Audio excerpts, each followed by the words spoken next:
I always start these by asking the same question. How many of my typing sessions have you seen before? I've seen a good number of them. I mean, I have a sense of the kinds of questions you ask to test for specific functions.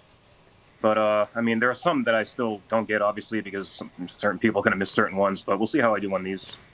Okay. Can we start with the recounting of details from your day? Could we do yesterday instead of today? Yesterday is easier to remember, actually, because it was my grandfather's funeral. So I got up earlier than usual. I took a shower, got dressed. I made sure my dad got dressed, and we drove to the church and had the funeral, and then we went to the grave site, and then that was the end of that. After that, let's see, my cousin and his wife came up also. They live a couple states away. We went to my aunt and uncle's, and we got food, and then can't remember what time it was, but at some point I took off to kind of take care of a few things. I went to the gym, and then went back a little later in the day, and after that, uh, yeah, I drove my dad home, and yeah, I just kind of chilled for the night. Didn't really do much else.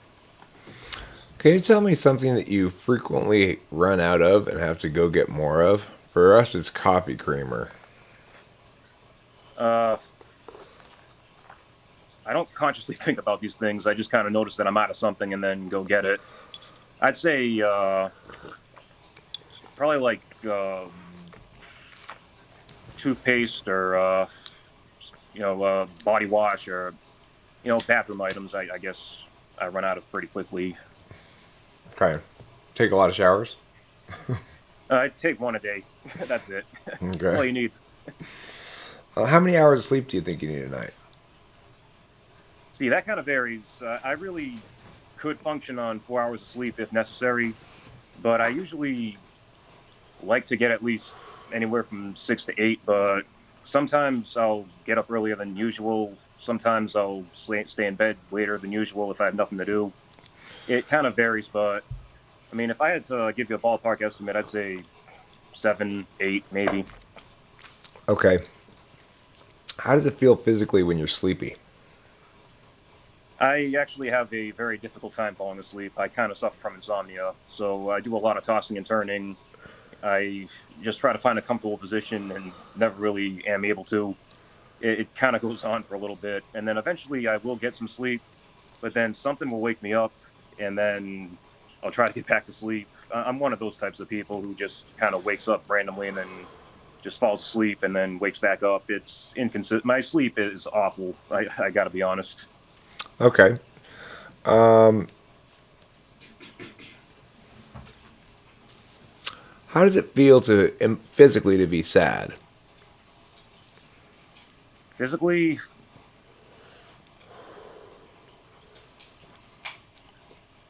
physically, I guess that there's kind of I don't want to say a pressure, but like a feeling in your face, like your tear ducts are starting to act up. I don't really experience sadness too often, so it's kind of hard to really put it into perspective here. But I'd say it Sorry, I'm telling her it's over I there. know. I got something going on with that. Believe me, I've seen a lot of your sessions. I know. Okay, yeah. Okay, getting back to the sadness question. Man, I cannot remember the last time I was sad. And yeah, I know. I just said my grandfather died yesterday. I mean, I just said he had his funeral yesterday, but I'm, it's not that I'm not sad that he's gone. It's just that I look at it like most people lose their grandparents in their teens and 20s. I had mine until my 30s, so I don't really feel like I have much to complain about. I mean, I got the best deal on grandparents, so I don't really see a need to be sad. Right. Okay. Do you feel, in general, that you don't spend a lot of time experiencing emotions? Not really. Sometimes I have very strong bursts of rage. Like I will get angry, But aside from that, I stayed pretty flat emotionally. I mean, if the situation calls for me to be expressing something, like if I'm in a room and everybody is, I don't want to be the guy that goes in and just kind of ruins everything. So I'll try to, maintain my composure and try to, kind of act similarly to people around me just so I don't upset the mood because I don't want to be that guy. But as far as me experiencing stuff, I mean, anger is the only emotion I've ever really been able to recognize in myself. What makes you angry? Usually, when I'm being talked down to, when I'm being underestimated, when I'm being told that I'm incompetent, just when I'm being insulted in general, just when people underestimate me and just really any kind of control that's being placed upon me. If I feel like somebody else is exerting their will upon me, then I'll get angry. Okay. Can you describe your own relationship with task completion? Uh, Task completion. I mean, if I know that something has to get done, I'm going to get it done just so it doesn't bother me in the future. So if something needs my immediate attention, I might procrastinate a little bit, but I'll get to it eventually. I usually I'm pretty good with completing tasks that have to get done. I may take, I may procrastinate. Like I said, I may not exactly meet the deadline at times, but it will get done eventually. Okay. Let's say you have world mic power. World mic power means you have the mic for 30 seconds and what you say gets translated into every language and broadcast to every person on Earth simultaneously. What do you have to say? Don't discount or dismiss an opinion just because of who it came from. There might be something valuable in there that you're not listening to because you don't like the person. Do not take that approach when forming conclusions. That's good advice. Yeah, I feel like that's the advice everybody needs, to be honest. Okay, cool. Can you break down the task of feeding the cat into exactly 5 steps? Step one, bring out the dish. Step two, get the bag of cat food and open it up. Step three, pour it into the dish. Step four, call the cat over. Step five, uh, I mean, if the cat needs a little help, point it to the dish and tell it to eat. Otherwise, just let it eat. Okay. Can you give me some possible reasons why France and England should become one country Uh, called if Fringland? Yeah, well, I'm going to throw a little Brexit reference into here. Let's say France also left the European Union and now they want to ally with Britain because they don't like the other countries in the European Union. Maybe they want to, I mean, that would be the only way they could practically, but let's say that none of that ever happens. I could see them both wanting to reclaim their colonies in Africa. I could see them both wanting. I could see them both wanting to colonize the Middle East. I mean, I could see them wanting to expand their territory basically, and they think they can do it They work better as a team because there's really not going to be much of a communication problem. A lot of people in England speak French. A lot of people in France speak English. So they'd be like a great team to take on the world, and I kind of hope that doesn't happen. Okay. Um, let's say you won the lottery, Powerball, $500 million or whatever. How do you spend your time? I won the Powerball, Five $5 million. $500 million. $500 million. Okay, well, working with bigger numbers here. Well, I do a lot of traveling first and foremost because there are a lot of areas I've always wanted to explore that I haven't been able to. So I do a lot of that. I'd I wouldn't donate to any particular charity because they're corrupt and they're going to take a lot of it for themselves. I'd probably try to go around the world and probably be kind of a philanthropist where I just see somebody who looks like they're struggling, kind of sneak into their car or something and leave them a good sum of money. Uh, let's see. It'd be funny if you got arrested doing that. It would be funny, actually. I'd be like Jesse Pinkman on Breaking Bad, where he's just throwing money everywhere. But yeah, the thing that comes to mind the most is traveling because there's a lot of areas in the world that I've always wanted to explore. I mean, I'd be able to go to some very nice places on with that kind of money. And When you travel, do you ever go to places you've gone to before because you like it and so you want to repeat that place, or do you always go to a new place? I'm a bigger fan of going to new places because if I've already been somewhere and I already know what to expect there, it's gonna be kind of boring. Like sometimes I mean, I don't do it as much anymore because of the pandemic, but I used to go to nearby cities, and I would never really want to go to the same place twice. I'd always want to go somewhere new, and I just want to see what else the city has to offer. I do not want to be confined to this specific location because that's boring to me. Okay. So you don't take any pleasure, for example, in learning an area so well that you can give people advice as to where to go in that area? Uh, Not really, because there's no guarantee they're going to like that area. I mean, that's kind of something they need to see for themselves, and what I have to say about it. I mean, I could take a let's use an example here. Let's say I've had a steak in the fridge for like months on end, and then all of a sudden I grill it up. I can describe it perfectly, but if they take a bite of that steak, they're probably going to notice that it's pretty old and it's stale and it's disgusting. You know, their experience is not going to be what I told them. So my advice can only go so far. Okay. What gives you satisfaction? What moments do you feel like, I feel satisfied? Usually when I have some kind of major accomplishment, like let's say I do a lot of weightlifting, so let's say I just got a new one rep max. Let's say I just got an extra rep in my set. I see that I'm getting stronger, and I actually feel satisfied with that. Or if there was some kind of goal, like any kind of goal at all, that I set for myself that I really wanted to achieve, and I did it. I mean, it could be anything. It could be in the real world. It could be playing video games where there was a level I couldn't beat, and then suddenly I beat it. I do feel a sense of satisfaction out of doing that. Okay, cool. Describe your own relationship with coziness. Coziness. Um, Yes, this is an SI question, isn't it? it is. Really, just not being bothered, not having an intruder come into my house and kill me. There, I'm cozy. Okay. So the idea of curling up in a blanket with a cup of hot cocoa on a cold night isn't particularly appealing to you? Not really. So many people like that, and I have to wonder. It's like, do you enjoy doing anything aside from that? I mean, do you ever leave the house? Because everywhere I go, I just hear people talking about this. I want to curl up on the couch. I want to Netflix and chill. I want to. It's like, wow, are you even the least bit interesting? Okay. Well, can you tell me the Guardian Angel PowerPoint? Your Guardian Angel is giving a PowerPoint entitled Where Josh Was, Where He Is, Where He's Going.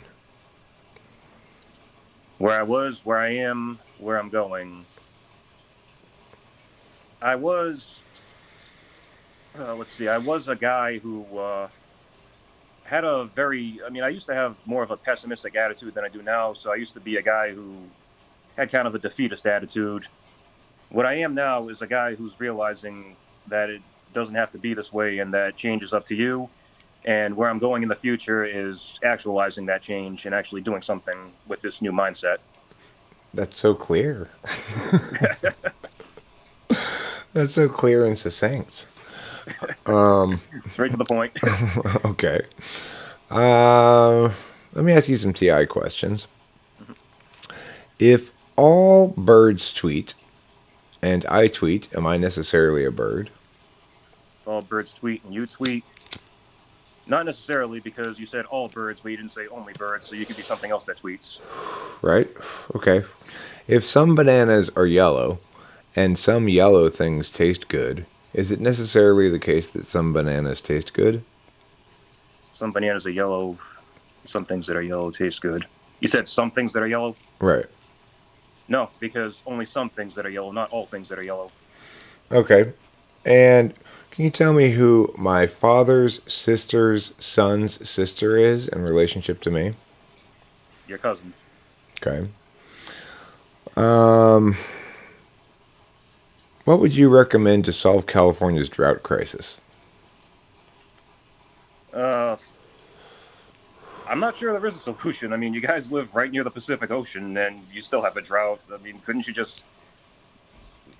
I really. That solution. Probably just the best you could do is just encourage people to consume less water, to shave off some time in the showers, to not just lower the consumption of water. Is really just encourage the population to use less resources. Is really the only way you can go about that, because if the supply isn't enough to solve this problem, then it's going to have to require individual action. Okay.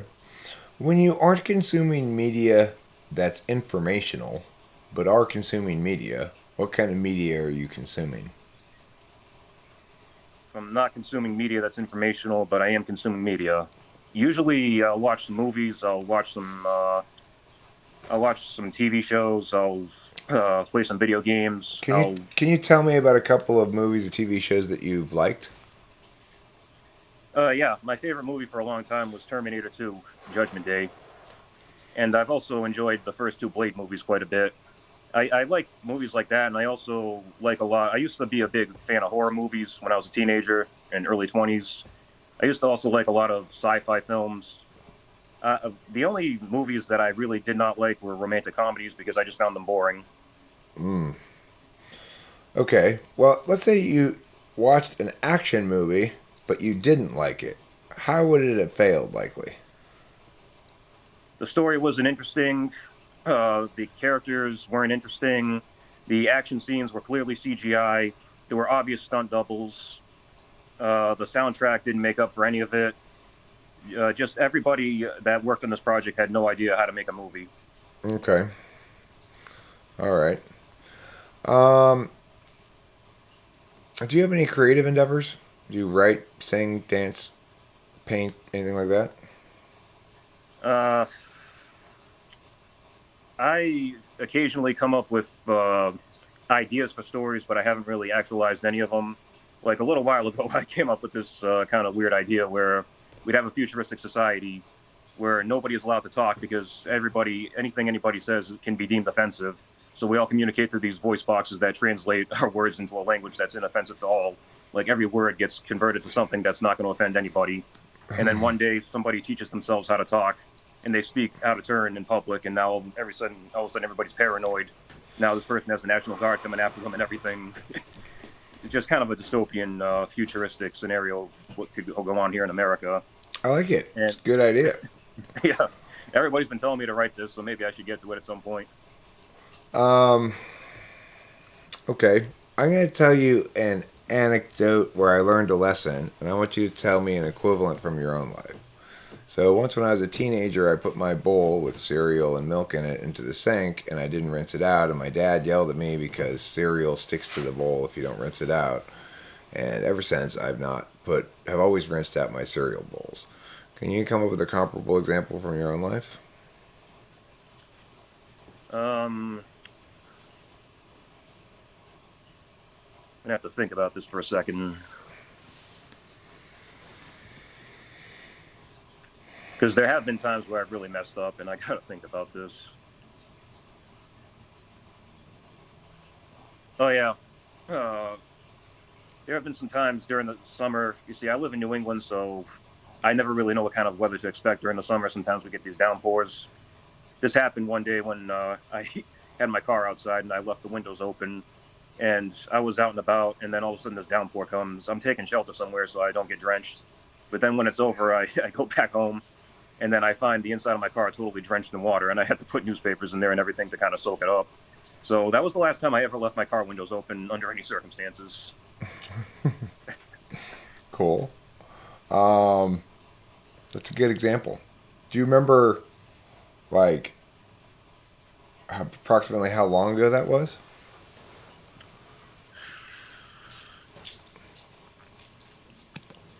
It was definitely more than a year or two ago. Um, Okay. yeah. I'm going to try this. I'm going to try to tell you a series of details about my day that are insignificant and boring. And then at the end, I'm going to ask you to tell me how many of these details you remember. Okay? All right. So this morning, I got up really early because I had a typing session at 6 a.m., which I did. And then after that, I wanted to go get coffee creamer, but I also wanted to go get whippets, so I waited and I went back to bed for a little bit. And then around 9:30, I got up and I went down into the store. I went to the weed store to get weed, and then I went to the regular store to get coffee creamer, and then I went to the whippets store to get whippets. And then I drove back home and I said, "Hey, Rachel, we got new weed and whippets outside if you're feeling better." And she came outside, and then we did a bunch of whippets. And we watched part of the Auburn versus Houston game, and then this started. Okay. Can you tell me back what I did today? I know you said you got up at 6 a.m. You had a typing session. You did that. And then you said you wanted weed, whippets, and coffee, but did you go back to bed? I can't remember. Yeah, I think you said you went back to bed, and then you got up later. And then you went to 3 different stores to get these items.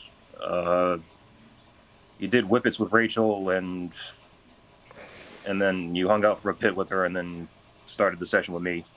That's pretty good. That's pretty good. Do you remember which order I got the items? No.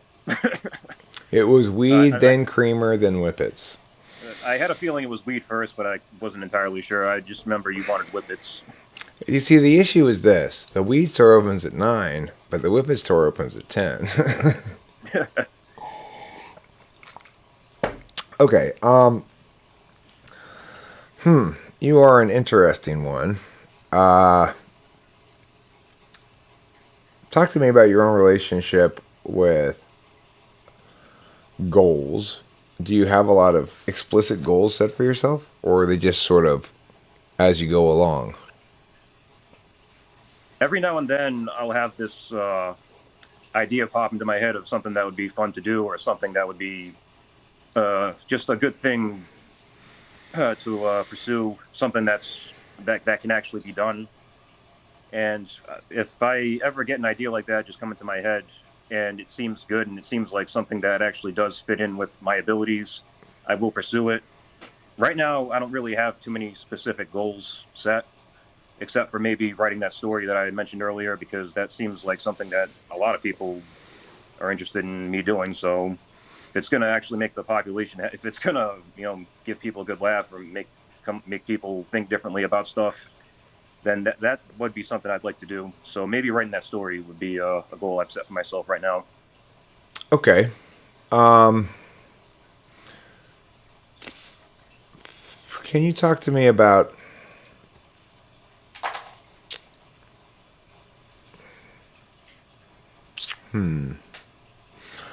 Okay. So, what makes you feel more defensive if somebody accuses you of missing the point, or if someone accuses you of being too unoriginal? Uh, I don't really like being told I'm unoriginal, so I'd probably have to go with that one, because I don't think I'm that bad at getting the point. So when people tell me that, I just assume I found a point that they weren't looking into. Okay. Can you show me the emotion of coquettish? It means shyly flirtatious. The emotion of shyly flirtatious, Yeah. like physically display it. Yeah, like you're an actor. You're playing the role of coquettish. Shy flirtation.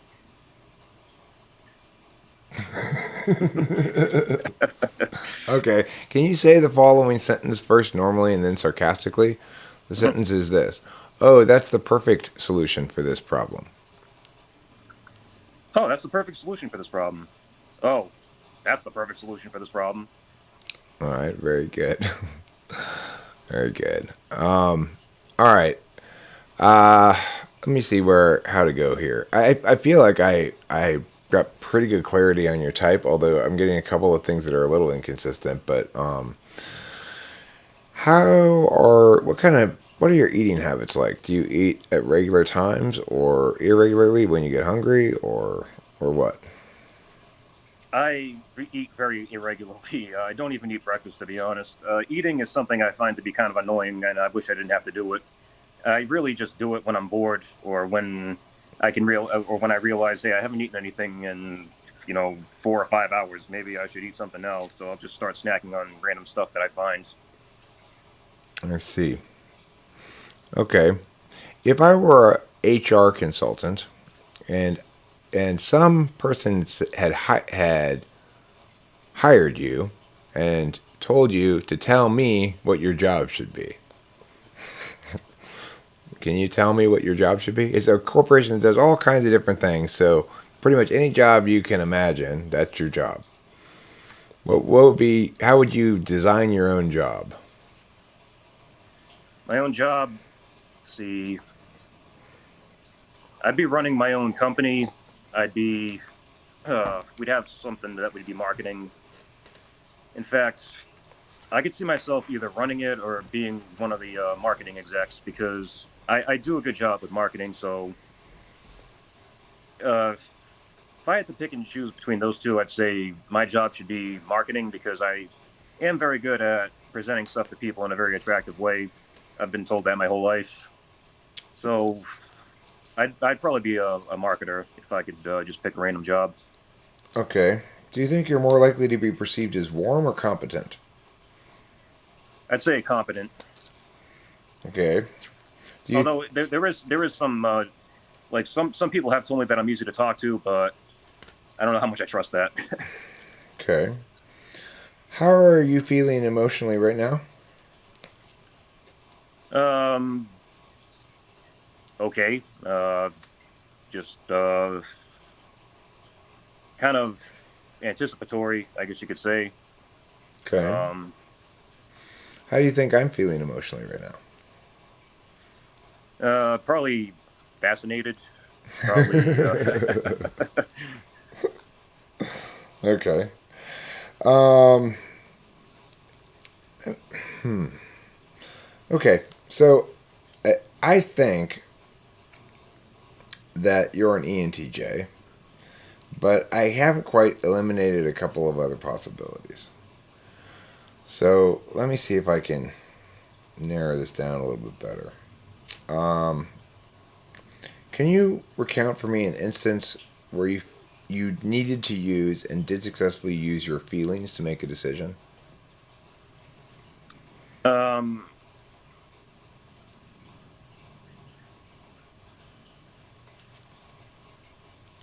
Every decision I've done based on feelings has actually ended very horribly because they were very impulsive decisions. Uh, like I can think of one easily. A few years ago, actually a long time ago, probably about 10 years ago, I had an Instagram account and I was kind of connecting with random people in the area. This woman who was married and had kids contacted me because she wanted to cheat on her husband. And I was feeling, kind of horny at the time. I was like, yeah, this is an opportunity to get laid. I'll just take it. So that was a feeling based decision.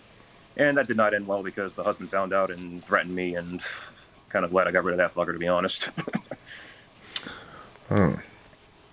Okay, that's interesting. That doesn't really help clarify between ENFJ and ENTJ. That's the only decision I've ever made based on feelings is those impulsive ones that just feel good in the moment, but I I end up regretting later. Okay, well, based on your TI results and everything else, I would say you're an ENTJ. Although your SI performs a little better than I'd expect it to. Now, granted, yesterday was kind of a significant day, so it makes sense that you'd recall that a little bit better. Can you tell me what you thought you were coming in, or what you've been typed as before? I for a while, for about 2 years now, I thought maybe ENTJ, but I wasn't really sure. I've considered ENTP, ESTP, and at one point I may have considered INTJ. Okay, so yeah, I was thinking maybe INTJ for a little while there too, but your capacity with FE suggests you're not an INTJ because INTJs can't, it surprisingly can't really do that sarcasm thing, even though it seems simple enough. Yeah. So I do think ENTJ is the best typing for you. And the thing about ENTJs is when I do type them, they're usually the fastest typings I have because they're not trying to like hide what they are or something. And plus, the SI polar is pretty easy to spot. Like the way you talk about food, coziness, sleep, and stuff is very SI polar.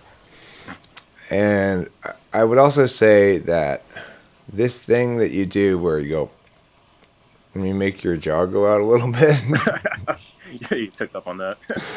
that I also noted as an ENTJ thing. Although that's not definitive about anything. I wouldn't try to really use it to justify a shit, but I've noticed that in other ENTJs before too. I'm not sure why, but can you recall a time that you've injured yourself?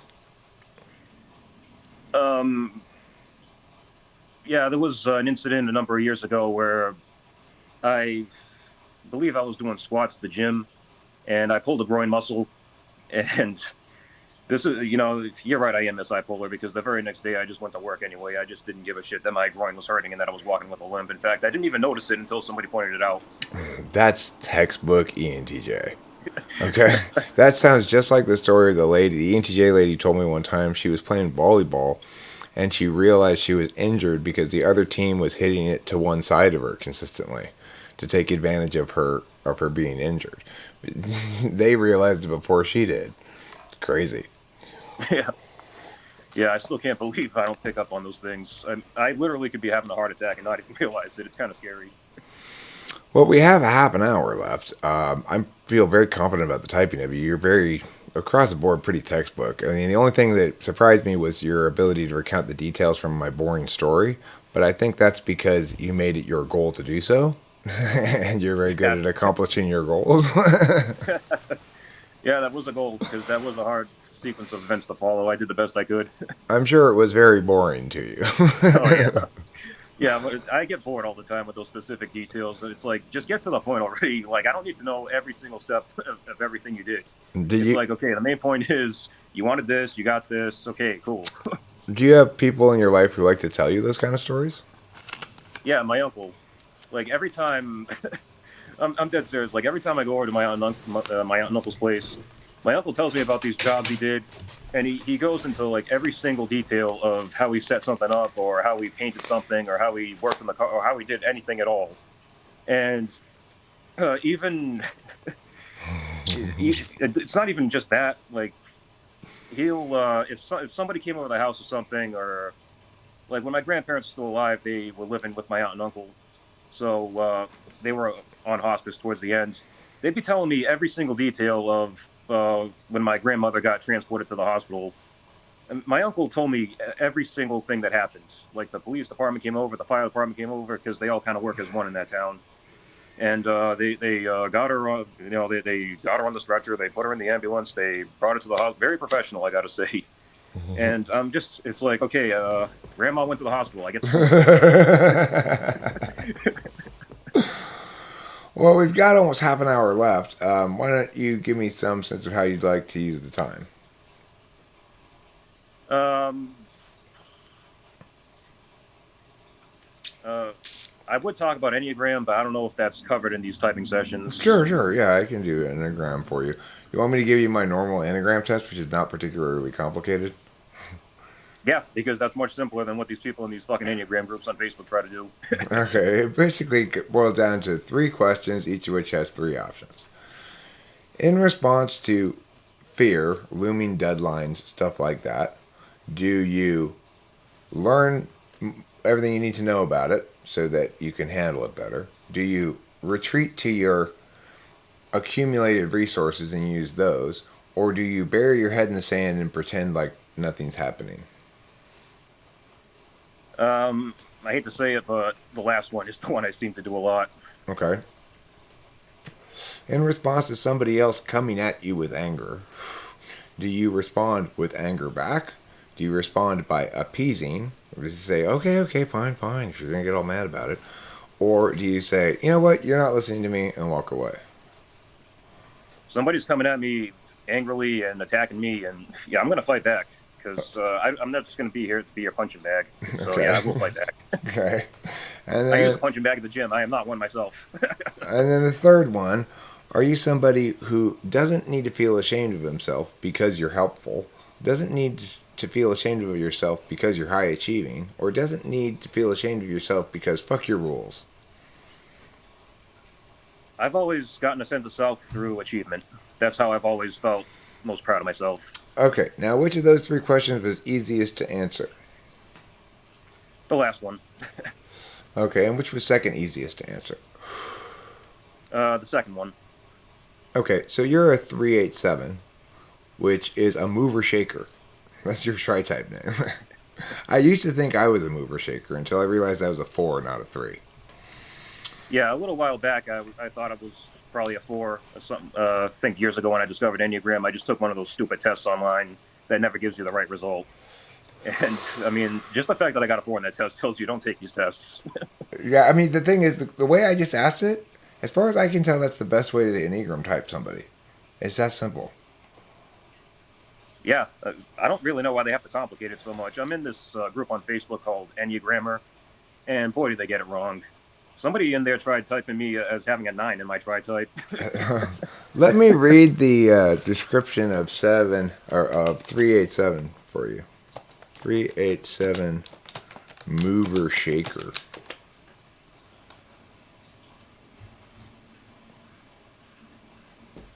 Okay.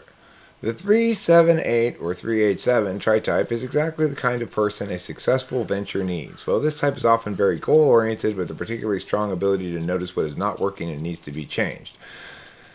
That's not a complete sentence. The 378 enjoys such obstacles and sees them as a welcome challenge to be overcome. With all three cores seeking comfort outside of the person, it is often their inner goals that go ignored. 3 looks to the world for direction and feedback and is constantly adjusting in order to succeed. 8 looks to the world to guard against anything that would seek to control. And 7 looks to the world for excitement and novelty to resist the anxieties of life. With such a focus on achieving their goals in a new and exciting way, the 387 can sometimes ignore the impact of their intensity on others and may even overlook the importance of looking inside themselves to understand their own motives.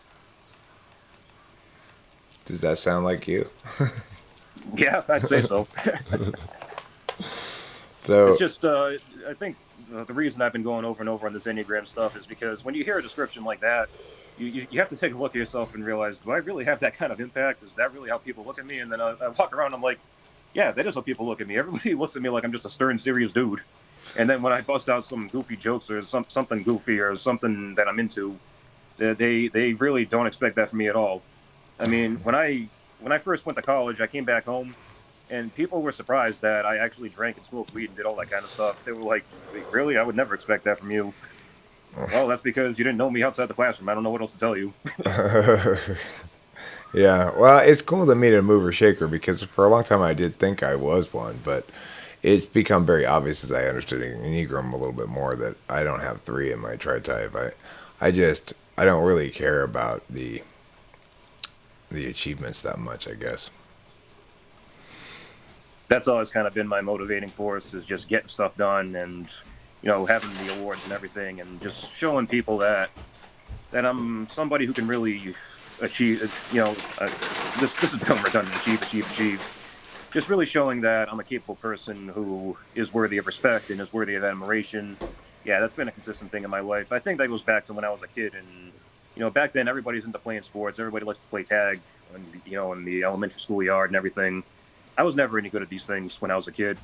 I was never really that. I mean, I was kind of into sports, but I was never good at them.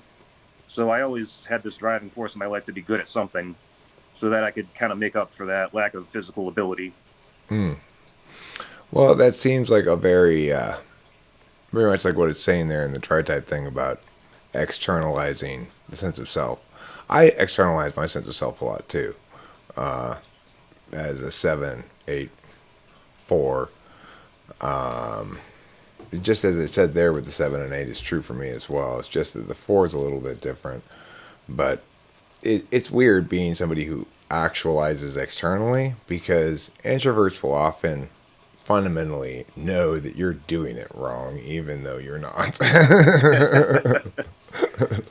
Yeah, those introverts, they've always got to have that sense of self. They've always got to prioritize their own needs, them. Oh, That's what I find with a lot of introverts, is that they they tend to kind of keep.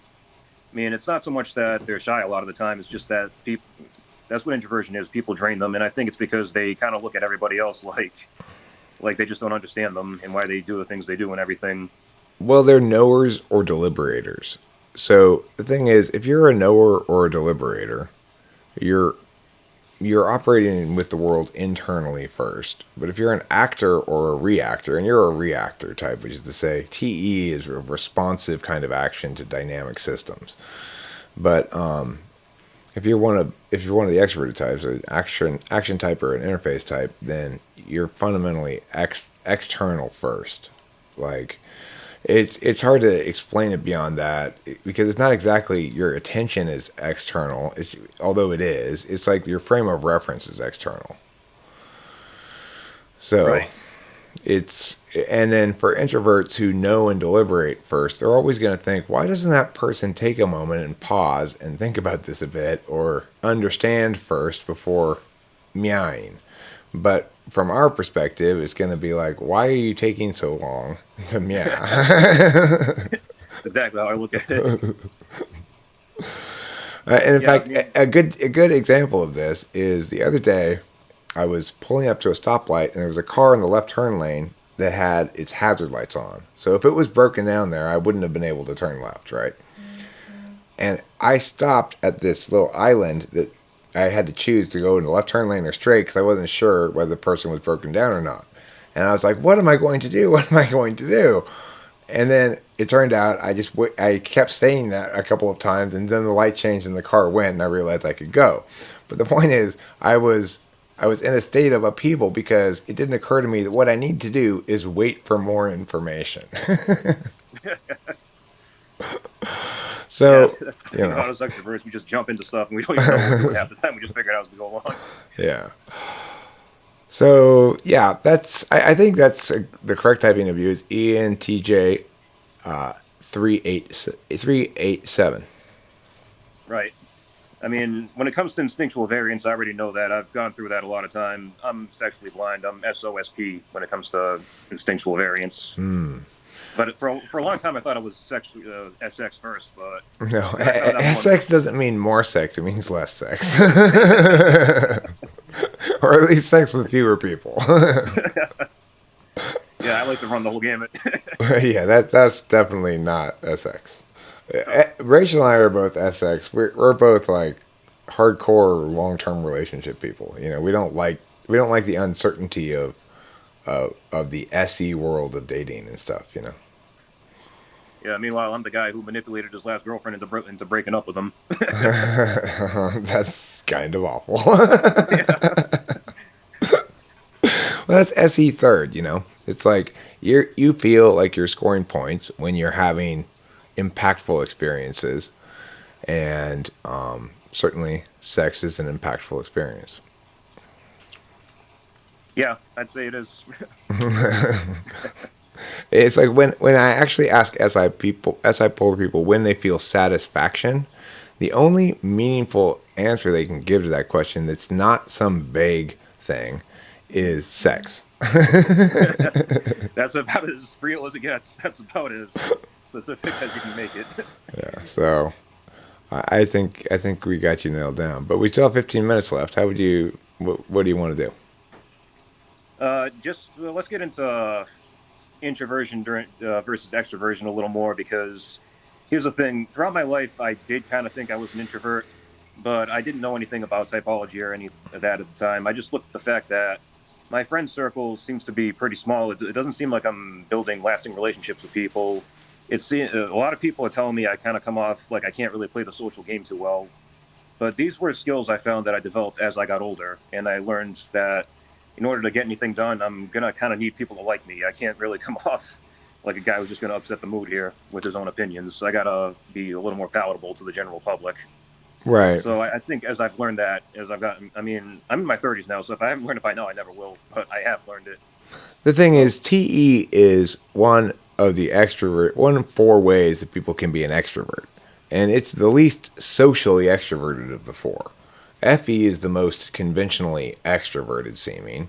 Then probably SE and NE are about tied.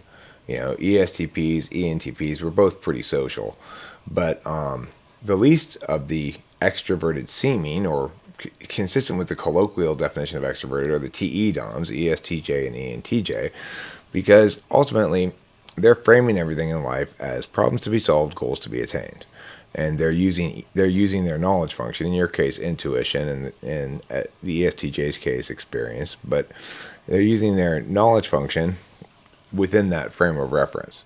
As a consequence, because you're an interface type TE, you are an extrovert, but socially, you're not going to resonate as an extrovert with a lot of people or with a lot of descriptions of extroverts. At the same time, you have 8 slot FE, which can be very effective and is very effective when you need it to be, and is off the rest of the time, basically. And so you can be accused by some people of seeing people as cogs in your larger machine.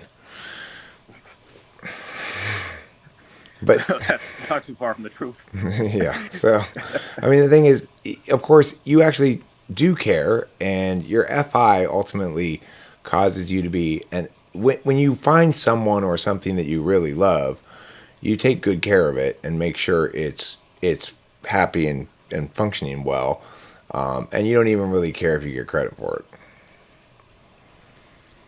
Yeah, I'd say that. Yeah, when I find something I actually care about, that is kind of how I go about it. Yeah.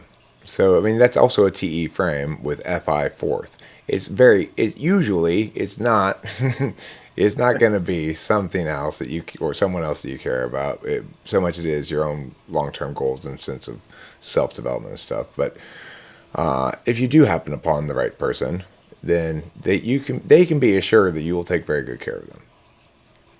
Yeah, I would actually. That's the one thing I'll say about myself to make myself seem a little more caring is that if I actually do care about somebody, I'll do what I can for them. In fact, I've done that during my life during various times where people have been important to me, and I've done tasks for them that they couldn't do at the time. I've made appointments. I've picked up stuff they needed. Like I do take care of people that I care about, but I'm not going to be using this on everybody because that's going to be exhausting. And if I don't care about you personally, then You got to look out for number one. yeah, it's exactly what it is. I mean, the only person in this life who's really going to look out for you ultimately is yourself. So, What a what wonderfully else? ENTJ thing to say.